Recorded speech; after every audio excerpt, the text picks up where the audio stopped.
Presenting the universal aluminum attic ladder.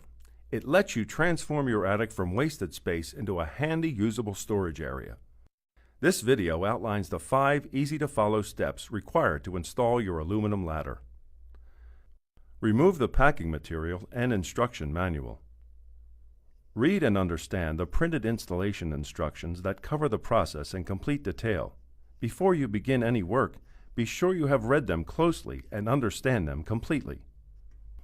The instructions also list the tools you will need: a carpenter's square, a drill with a 1/8 inch and 9/32 inch bit, a hammer, a hacksaw, a pencil, a step ladder, a tape measure, a 7/16 inch wrench, and a Phillips screwdriver, plus a few additional materials you must supply. Also, check to see that all parts listed in the instructions are there, and make sure the wooden door panel is free of splits or warping, that the metal parts are not damaged, that all rivets are tight. If something isn't right, do not proceed with the installation. Contact your place of purchase or the Werner Company. To install the universal aluminum attic ladder yourself, you must have sawing, squaring, and aligning skills similar to those required to install a window or door frame. Don't try the installation if you aren't confident in those skills. Hire a professional instead. In addition, you must have 2 people capable of lifting the ladder assembly into place. It weighs 40 pounds. The ladder is made for ceilings 7 feet 8 inches to 10 feet 3 inches high. It is unsafe to install this ladder in any ceiling outside that range. Also, you must have a rough opening in the ceiling measuring 22.5 inches by 54 inches, or extra wide, 25 inches by 54 inches. If you do not, refer to Appendix Section 1.1 in the instructions.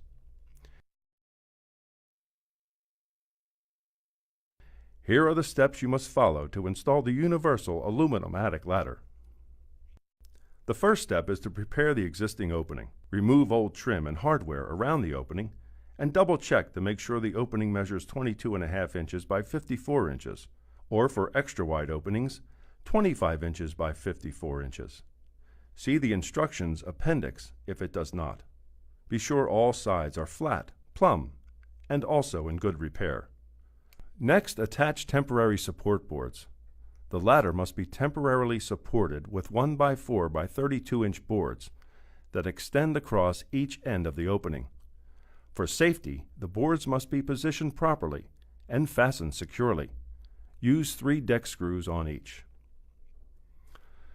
The first support board goes 3/8 of an inch from the inside edge of header A, where the ladder hinge will go. Then, measure from the inside edge of the first support board 52.5 inches to mark where the inside edge of the second board will go. Fasten it securely with 3 deck screws. Make sure all 6 screws penetrate the header, so the support boards are firmly secure. The first step is complete.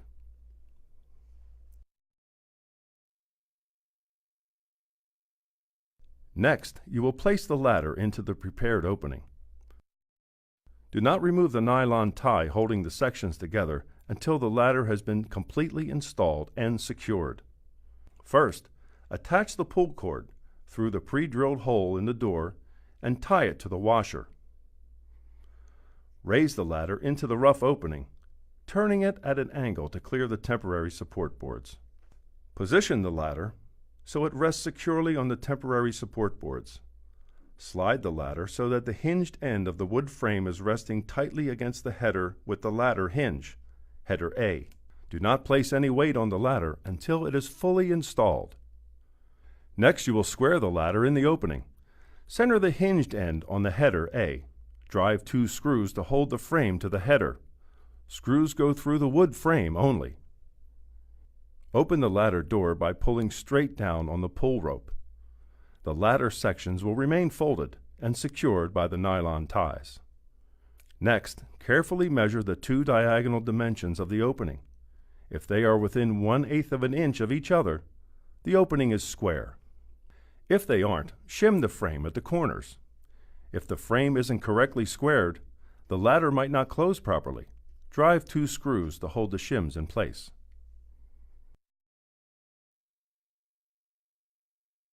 Now that the ladder has been properly placed, the next step is to mount it permanently.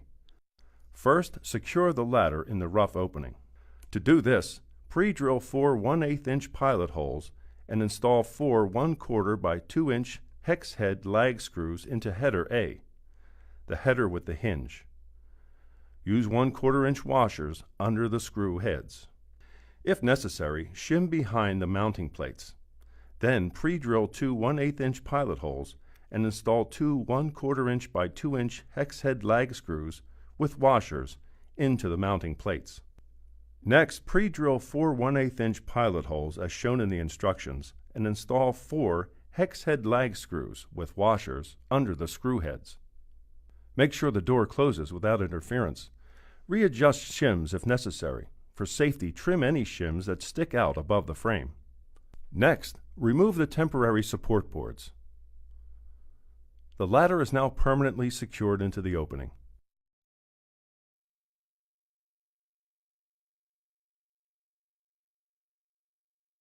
The next step is setting the proper height for the ladder. First, measure the height from the bottom of the wood frame to the floor. Make sure the ladder is unextended but fully open. Table 1, on page 9 of the instructions, shows how much you must cut off for the optimum safe installation. To trim the lower section, first remove the nylon tie. Fold the lower section under the middle section. Measure the required cutoff distance. With a hacksaw, cut off the excess. Then unfold the lower section to the open position. The final step in installing your universal aluminum attic ladder is attaching the feet. Be sure the ladder sections are fully extended and that the support arms are fully open. Apply even pressure to check. Place the foot over the side rail and slide it downward until the rubber foot pad rests firmly on the floor. Apply light pressure. Mark the location to drill the hole through the side rail using one of the pre-drilled holes on the foot as a template. Drill a 9/32 inch hole through the rail. Install the adjustable foot. Tighten with the 1/4 inch hex head cap screw and lock nut.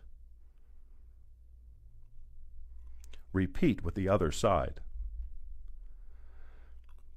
At this point, the hinges in the ladder should have no gaps and the feet should be flush on the floor. If they are not properly adjusted, serious injury could result. That's all it takes to install your universal aluminum